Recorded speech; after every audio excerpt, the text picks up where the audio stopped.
ഭക്ഷണം കഴിക്കലൊക്കെ ഇപ്പം നേരത്തെ കഴിയും, ഒരു 7 മണിയാകുമ്പോൾ.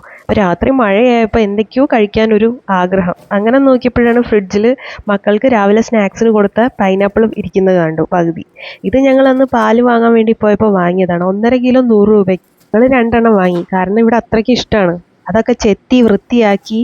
പിന്നെ നമ്മൾ കോഴിക്കോടുകാർക്ക് ഈ പൈനാപ്പിൾ എന്നൊക്കെ പറഞ്ഞിട്ടുണ്ടെങ്കിൽ ഉപ്പിലിട്ടതൊക്കെയാണ് ഓർമ്മ വരിക. ഈ ബീച്ചിലൊക്കെ ഉണ്ടല്ലോ, കോഴിക്കോട് ബീച്ചിൽ, അവിടെ ഈ ഉപ്പിലിട്ട് കിടക്കുന്നത് കാണുമ്പോൾ തന്നെ വായിലിങ്ങനെ വെള്ളം വരും.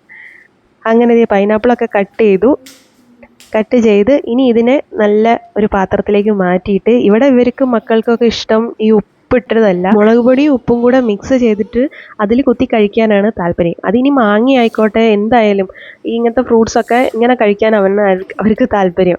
എന്നാൽ പിന്നെ അങ്ങനെ തന്നെ ആയിക്കോട്ടെ എന്ന് വിചാരിച്ചിട്ട് ഉപ്പും മുളകും ഒക്കെ ഇട്ട് മിക്സ് ചെയ്ത് അവിടെ വെച്ചു. എന്നിട്ട് ഞാനൊരു കഷ്ണം എടുത്ത് കടിച്ചതേ ഓർമ്മയുള്ളൂ.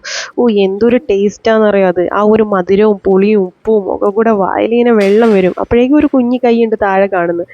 നോക്കിയപ്പോൾ അവന്തിക അതെടുത്ത് കഴിച്ചു, അയാനും അതേപോലെ എടുത്ത് വേഗം കഴിച്ചു. പിന്നെ ഞാൻ അടുക്കളയിൽ എന്താ ബഹളം എന്ന് വെച്ച് നോക്കിയപ്പോൾ ഉണ്ട്, അതിൻ്റെ നടുവെന്ന് മാറ്റിയ ഒരു കട്ടിയുള്ള ഒരു ഭാഗമില്ലേ, അതവിടെ മാറ്റി ഞാൻ വെച്ചിട്ടുണ്ടായിരുന്നു. അത് ഈ 2 പേരും കൂടെ ഉണ്ട് ഉപ്പും മുളകും എടുത്തിട്ട് കഴിക്കാൻ തുടങ്ങിയിരിക്കുന്നു. അങ്ങനെ ഈ മഴയും ആസ്വദിച്ച് ഈ ഒരു ഉപ്പും മുളകും കൂട്ടിയിട്ടുള്ള ഈ പൈനാപ്പിളും കഴിച്ചപ്പോഴാണ് ഒരു കാര്യം ഓർമ്മ വന്നത്. അയ്യോ, അരി അരച്ചിട്ടില്ലല്ലോ എന്ന്. കള്ളപ്പാണ് നാളത്തേക്ക് ഉണ്ടാക്കുന്നത്.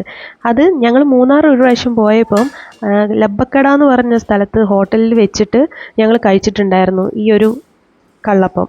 നല്ല ടേസ്റ്റ് ഉണ്ടായിരുന്നു. അപ്പം അന്ന് ഞാൻ അവരോട് ചോദിച്ചിട്ടുണ്ടായിരുന്നു ഇത് എങ്ങനെയാണ് ഉണ്ടാക്കാന്ന്. അപ്പോൾ അവർ പറഞ്ഞൊരു രീതി ഇങ്ങനെയാണ്, ഇങ്ങനെ തന്നെയാണെന്ന് എനിക്ക് തോന്നുന്നു കേട്ടോ. പച്ചരി കുതിർത്ത് വെച്ചിട്ട് അതിലേക്ക് തേങ്ങയും ചോറും പിന്നെ ജീരകവും പിന്നെ അതേപോലെ ചെറിയുള്ളിയും കള്ള് ഇല്ലാത്തത് കൊണ്ട് ഞാൻ തേങ്ങ വെള്ളം എടുത്ത് വെച്ചിട്ടുണ്ടായിരുന്നു, ഈസ്റ്റൊക്കെ ഇട്ടിട്ട് പഞ്ചസാരയൊക്കെ ഇട്ടിട്ട് ഫ്രിഡ്ജിൽ. അപ്പോൾ അത് ഒഴിച്ചിട്ട് നല്ലപോലെ അരയ്ക്കുക. അത് അരച്ചുകൊണ്ടിരുന്നപ്പോഴാണ് ഒരു കാര്യം ഓർത്തത്, പഞ്ചസാര ഇട്ടിട്ടില്ലല്ലോ എന്ന്.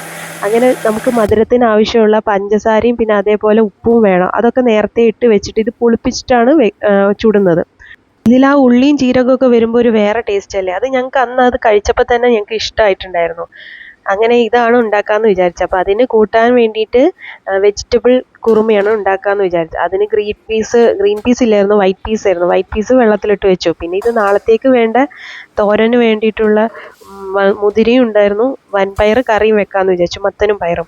അതൊക്കെ കുതിർത്തി വെച്ചു, അരച്ച് വെച്ചു, അടുക്കളയും വൃത്തിയാക്കി. അങ്ങനെ രാത്രിത്തെ കാര്യങ്ങൾ ഇവിടെ കഴിഞ്ഞു. അപ്പം അത്രയേ ഉള്ളൂ ഇന്നത്തെ ഒരു വീഡിയോ.